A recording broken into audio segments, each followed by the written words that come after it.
Deyirlər ki, həyatımın mənası mənim evladlarımdır. Oy.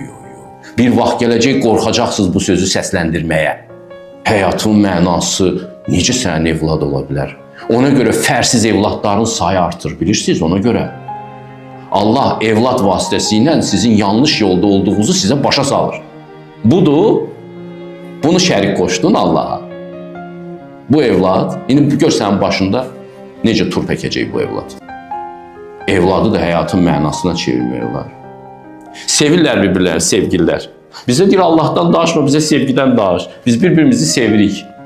Xoşbaxt olacağıq. Ay hay.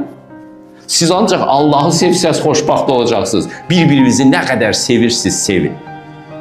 Axırı bədbəxtlik olacaq. İnsanı sevməkdə nə var ki?